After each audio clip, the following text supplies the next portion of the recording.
Hello, friends. Are you watching this alone or with someone? Tell me in the comments. The sound of glass crunching under my sneakers was the first thing that told me this day was going to unravel in ways I couldn't have predicted, even in my worst-case scenario daydreams. It was still early, maybe a little after 7 in the morning, and I was walking out to my car to head to a double shift at the hospital. One of those Saturdays where I already knew my feet would hate me by noon and my back would be screaming by dinner. But the moment I saw my Honda, nose first into the oak tree by the driveway, front bumper shredded like it had gone 10 rounds with a bear, I knew something wasn't adding up. The engine was cold, so this didn't just happen. And the door was slightly ajar, like someone had gotten out in a hurry or didn't care enough to close it. That wasn't me. It was never me. I take care of my things, especially my car, which I bought with every overtime hour I could squeeze in last year. My heart sank, not because of the damage itself, but because I immediately knew in that weird, sharp way women know when something isn't just wrong but off, that no one was going to be honest about what had happened here. And I was right. Before I even made it back to the porch, my dad was already standing there with a mug of coffee and that look on his face, the one that said he'd already made up his mind, even though I hadn't said a word. "Kara," he called out in that slow, disappointed tone. "Why in the world would you let Emily take your car last night?" That was the first lie, and it hadn't even come from Emily's mouth. But it was planted, watered, and already sprouting judgment in his eyes. I blinked. "What?" I asked, straight up stunned that this conversation was starting here, with the assumption that I had handed over my keys like some kind of clueless idiot. I didn't let her take anything. My keys were in my bag, in my room, like always. Dad didn't budge. "She said you gave her permission, said you were fine with it." Right then, my sister came out of the kitchen with that soft little "I'm innocent" voice she'd perfected sometime around her sophomore year of high school. Back when she figured out that if she cried a little and acted confused, people would believe whatever she said. She rubbed her arms like she was cold, even though it was 75 degrees out, and her eyes were red, but not from crying. More like she hadn't slept, which made sense, because the damage to my car meant it had happened in the dead of night. "I told him the truth, Kara," she said quickly, almost too quickly. "You said I could take it if I was careful. I wouldn't have if I knew that road was icy." "Icy," I snapped. "Emily, it's May. What road was icy?" Her lip trembled, and that's when Mom stepped in. Not to take sides, but to gently suggest I not raise my voice. Typical. Always the peacemaker, always smoothing over rough edges that needed to stay jagged. But that wasn't what got me. What got me was when Emily looked right at me and added, "You were already asleep when I asked. You just kinda nodded. Maybe you don't remember." I stood there stunned as that little line detonated in the middle of the conversation like a damn grenade. My dad's mouth twisted like he was trying not to say what he was thinking. I could read it anyway. "Yeah, Kara, maybe you don't remember. You work long hours. You're always tired. You've been stressed lately." And just like that, the narrative was spinning away from me. I wanted to scream. I wanted to rip into her right there on the porch and list every reason that what she said was complete crap. But I knew if I pushed back too hard, I'd just come off looking unstable. So I smiled. I actually smiled. Because that's what you do when your whole family starts believing a lie before you've had the chance to defend yourself. You smile, keep your voice steady, and you wait. Let me ask you something. If your own sister stole your car, crashed it, lied to your parents, and made you out to be the careless one, what would you do? Would you confront her head-on and risk being called dramatic? Or would you wait for your chance to prove the truth? No yelling, no accusations, just undeniable facts? I didn't say another word to Emily that morning. I left the mess for Dad to deal with and called into work to say I'd be late. I didn't tell them why. I just said it was a family issue because that's what it was. And when I finally made it back upstairs, I sat on my bed, closed my eyes, and ran over every single step of the night before, where I had put my bag, whether I'd locked my door, what I'd eaten for dinner, I needed to make sure my memory wasn't cracked, that this wasn't some weird moment of confusion. And I knew it wasn't. That's when it hit me. The camera, I had forgotten all about it. A few weeks earlier, I installed a Ring camera over the garage because of some raccoons knocking over our trash bins. It wasn't anything fancy, but it worked. And it recorded. It ran all night. I hadn't even looked at the app in days. My heart rate kicked up as I opened it on my phone and scrolled back to the night before. If she really snuck out, if she really went behind my back and took my car, there would be proof, and I needed it. Not because I wanted to win, but because I was tired of being the one who always had to be the bigger person, while my sister slid by with her fake tears and her gaslight and run tactics. I found the footage. I watched the timestamp jump to 2:37 in the morning. The garage light flicked on. And there she was, Emily, sneaking out barefoot, in a hoodie, hair in a messy bun. She had my keys in her hand. Not a word from me, no permission given, just her, tiptoeing like a cartoon burglar. But that wasn't the part that made my stomach turn. What made my throat go dry was the second figure that appeared. A guy, tall, older, not anyone I recognized. He was already waiting by the car, looking nervous, glancing around like he knew they weren't supposed to be there. And they got in together. I paused the video. Whatever this was, it was bigger than a crashed bumper and a lie. I smiled again, this time for real, and whispered to myself, let's see how deep this hole goes. There's a moment in every family where the balance of truth and loyalty quietly breaks.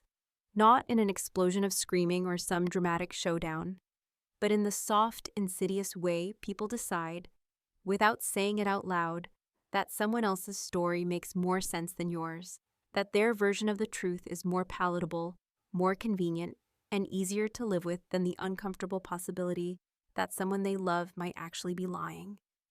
That moment came for me the next evening when I walked into the living room after a long shift and found them all, Dad, Mom, and Emily, sitting around the table, talking in low voices that cut off the second they saw me, like I'd interrupted something I wasn't supposed to hear.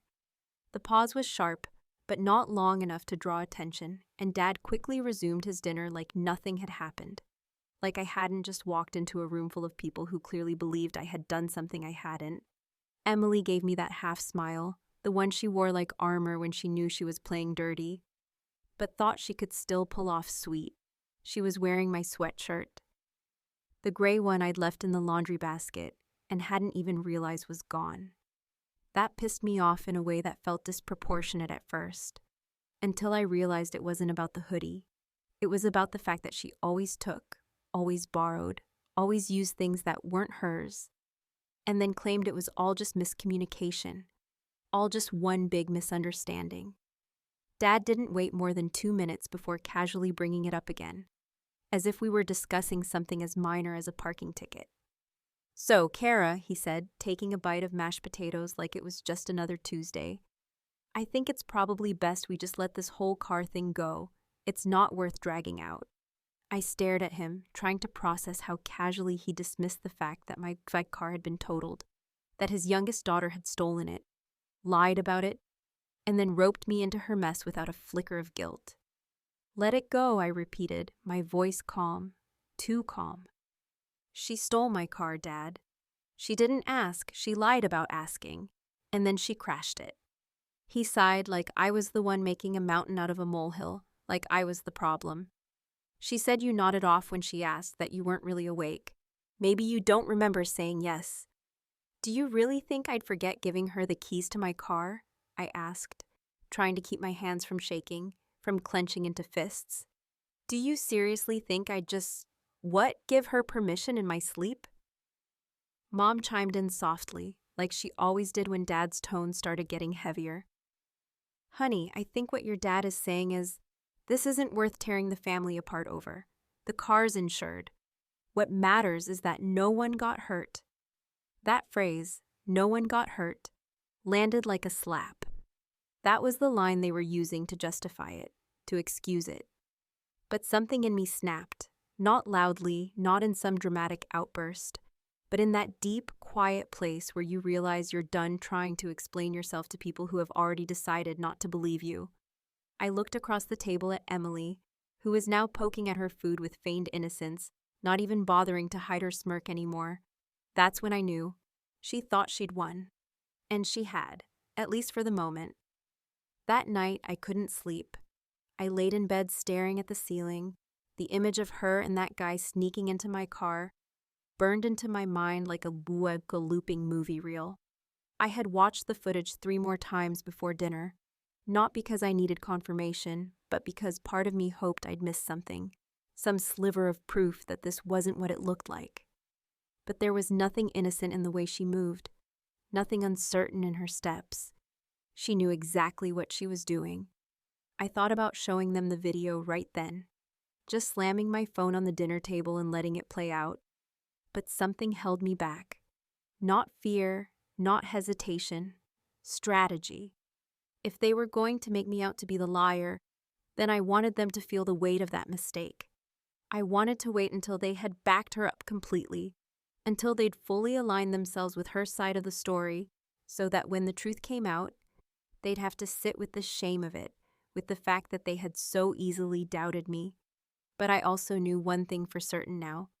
Emily wasn't just lying about the car. That guy with her, the one who didn't belong, wasn't just some random high school boyfriend. There was something else going on, something darker, something she didn't want anyone to see. I didn't have the full picture yet, but I was starting to connect dots. Dad's truck had been gone too, during those early hours. That wasn't unusual on its own. Sometimes he left early for deliveries or maintenance runs for the farm. But combined with everything else, it started to raise questions. Who was that man with Emily? Why did he look nervous? And why did she seem so practiced in sneaking out? Like it wasn't her first time. The next morning, I pretended everything was fine. I ate breakfast with them, helped Mom clean up, even complimented Emily's hair, just enough to throw her off. If she thought I was still angry, she'd be on guard. But if she thought I was moving on, she'd get comfortable again. I needed her relaxed. I needed her unaware. Because I had already started downloading the surveillance footage, not just the clip of her sneaking out, but everything, every second from midnight to dawn. I didn't know exactly what I'd find, but something told me this wasn't over, that what I'd seen so far was just the surface, the first ripple in a pond that ran far deeper than anyone in my family was willing to admit. So I smiled through gritted teeth and waited. Because if there was one thing I'd learned from being the older sibling in a family that always favored the youngest, it was patience. And revenge, when done right, doesn't come with fire and fury. It comes cold, quiet, and absolutely undeniable.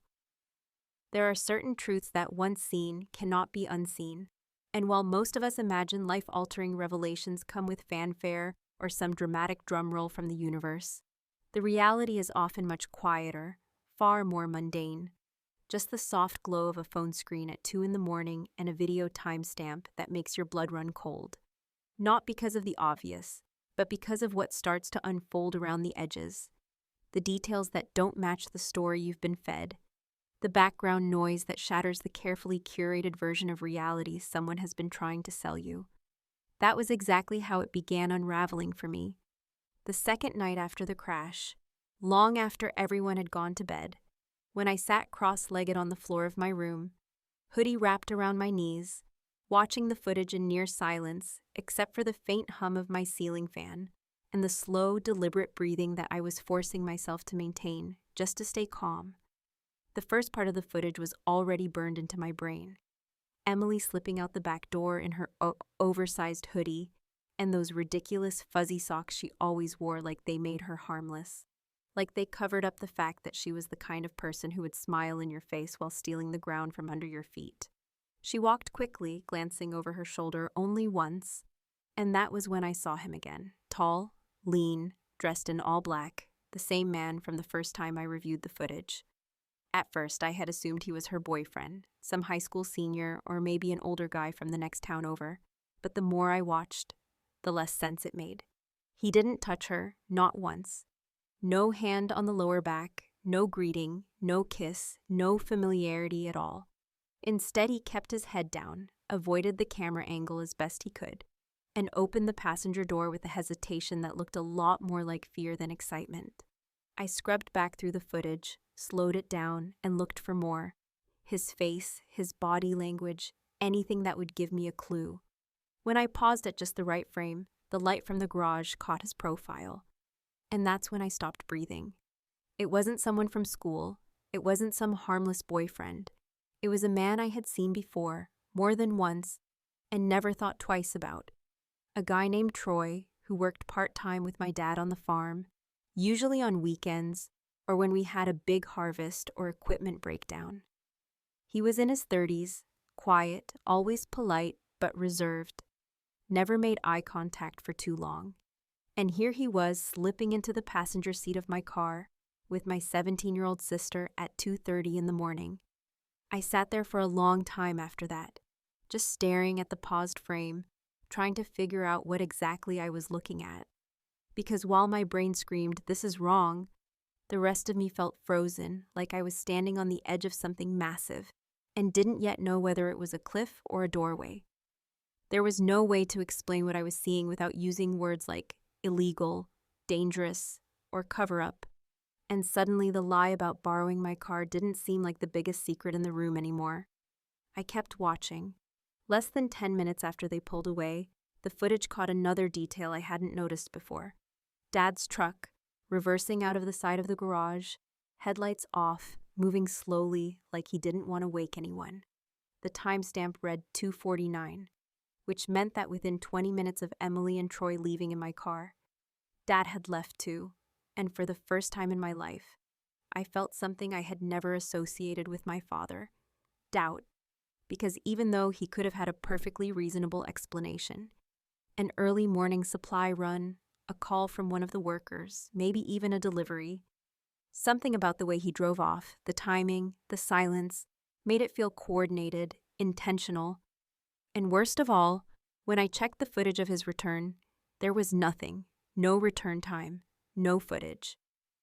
The camera went blank for 2 hours, just static and the occasional flicker of a street lamp in the corner of the frame. At first, I thought maybe the footage had just failed. Maybe the cloud server had a glitch, or the internet had gone down. But then I checked the rest of the property cameras. The backyard one was working. The one by the barn had footage. Only the garage camera, the one that caught Emily and Troy, was blank between 2:50 and 5 in the morning. That wasn't a glitch. That was someone turning off the power to the device, which meant that someone knew it was there. My hands started to tremble, and not because I was scared, because I realized I wasn't just dealing with a teenage lie anymore. I was caught in the middle of something much bigger, much more calculated, and suddenly I wasn't sure who I could trust. Not Dad, not Emily, and definitely not anyone who had already decided that I was the one who couldn't be believed. That night, I downloaded everything I could, every file, every backup, every frame of video that still existed, and I copied it all to a flash drive. I didn't know what I was going to do with it yet, but I knew I needed to keep it safe. I hid it in the bottom of my closet, inside an old shoe I hadn't worn in years, tucked into a sock like I was 13 again, hiding cash from a sibling. It was pathetic. It was also the smartest thing I'd done in weeks. The next morning, I watched Emily closely. She acted normal, too normal, the kind of chipper that came from someone who either didn't know how much you knew or was pretending she didn't care. She made coffee, offered me toast, joked with Mom about a show they were watching, and then wandered outside to call someone, phone clutched to her ear like a lifeline. And when I peeked out through the blinds, I caught her pacing by the edge of the fence, whispering fast and low, glancing back toward the house every few seconds like she was waiting for someone to follow her. It wasn't guilt in her eyes, it was fear.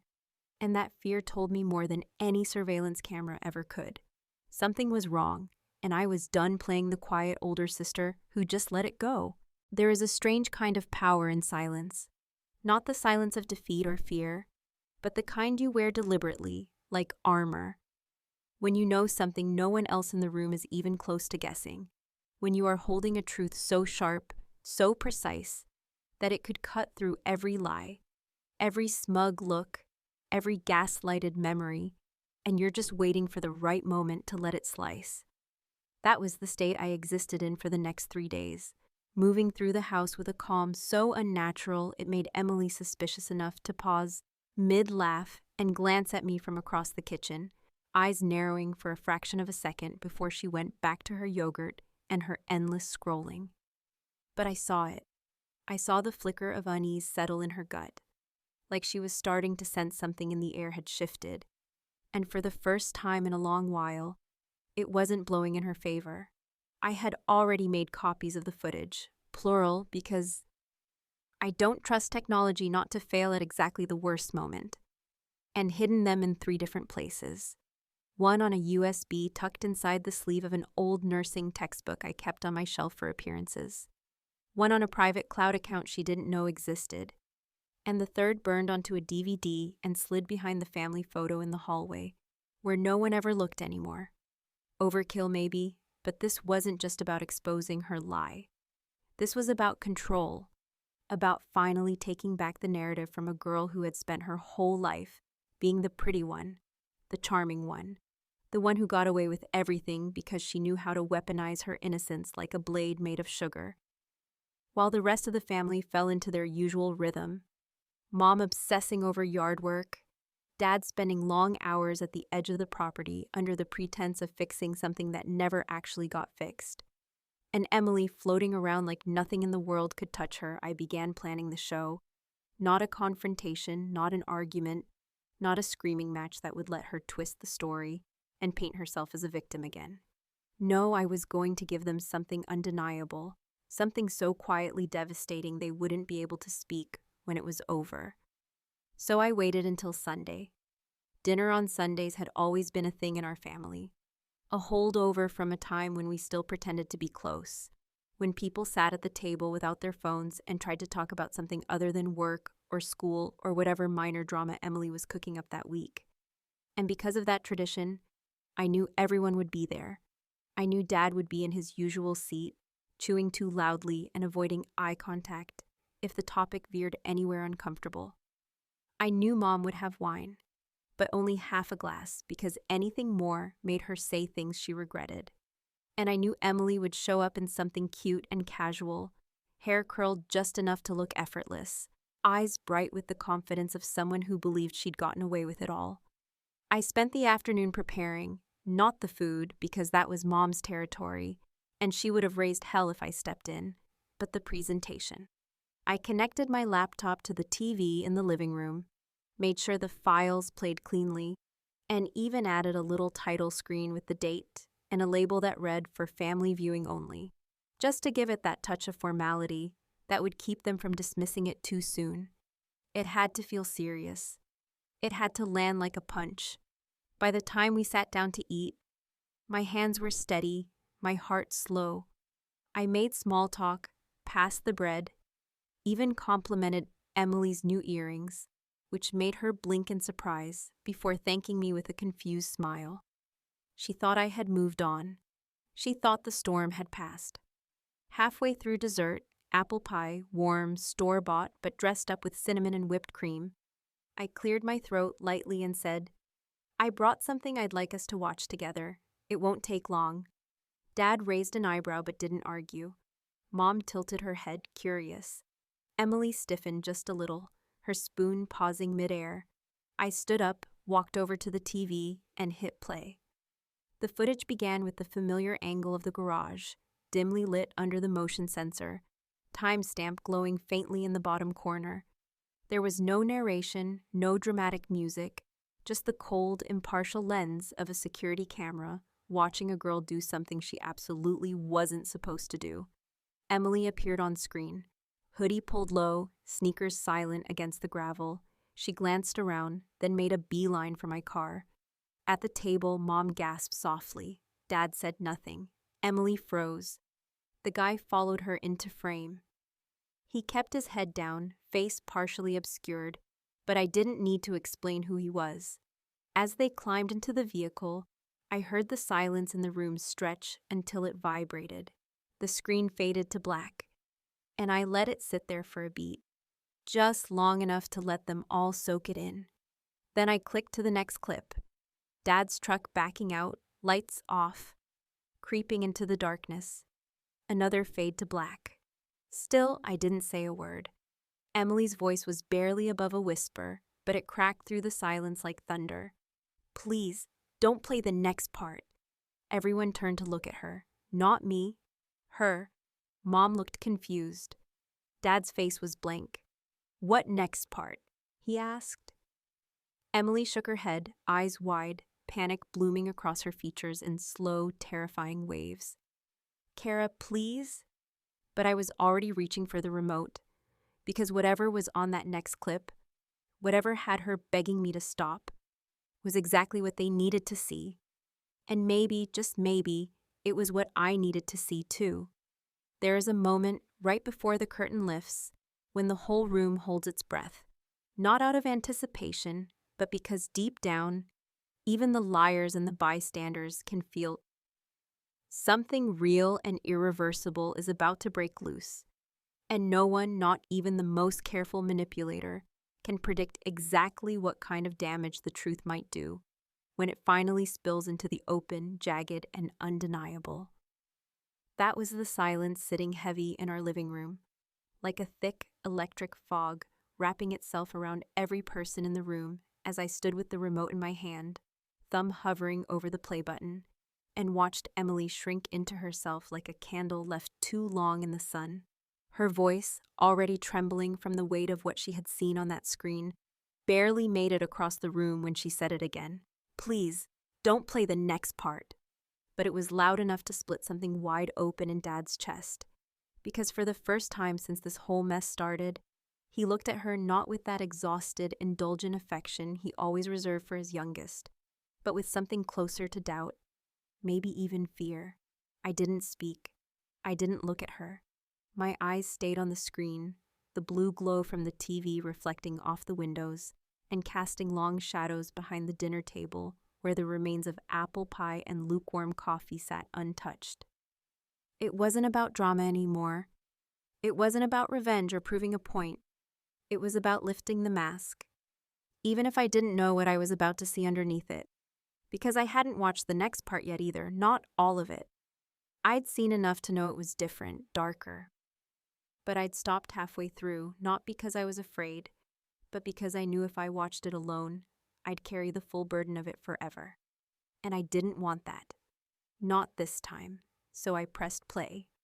The screen blinked, and then the footage resumed, now from a different angle, a second camera I had forgotten about, mounted higher on the side of the barn, usually only triggered when someone walked toward the far end of the property, where we kept the storage shed and old equipment. The timestamp was clear. The sky in the video was still black, not even a hint of dawn on the horizon. And there they were again, Emily and Troy, walking together toward the shed, but not side by side like a couple sneaking off for privacy. She was ahead of him, fast, determined, like she was leading him somewhere, and he was following reluctantly, constantly looking over his shoulder as if he already regretted every step. And then it got worse. In the corner of the frame, just before the pair disappeared behind the shed, a third figure entered the shot. Dad, wearing his flannel jacket, holding something in his left hand that I couldn't make out at first. He wasn't rushing, he wasn't yelling, he wasn't even looking surprised. He was walking with purpose, as if he'd been expecting this moment, as if this wasn't the first time. Mom gasped audibly, one hand flying to her mouth, and for a second, I thought she might say something, might try to stop the video or ask me to turn it off, but she didn't. She just sat there, frozen, while the room filled with a slow, creeping sense of dread that clung to the walls like mildew. The footage continued. There was no sound, only movement, and yet somehow the silence was deafening. The camera caught Emily stopping abruptly near the door of the shed, gesturing wildly at Troy, her body language tense, panicked. Troy started to back away, shaking his head, but then Dad stepped forward. Whatever he said, whatever he did, we couldn't hear, but Troy stopped moving. He turned slowly and walked into the shed. Emily followed. Dad stood outside for a moment, then closed the door behind them. The footage ended 30 seconds later. No one came out. I paused the screen. The room didn't erupt. There was no explosion of questions, no yelling, no sobs. There was only that awful, loaded silence, the kind that feels like a vacuum where sound used to live, where everyone is waiting for someone else to say something first, to break the spell, to give them permission to pretend they didn't just see what they saw. Emily looked like she was going to pass out. Her face was white, eyes wide and wet, but there were no tears, only pure, undiluted panic. Dad's voice, when it finally came, was a low growl. "Turn it off." I didn't. Mom turned to him slowly, eyes still locked on the screen.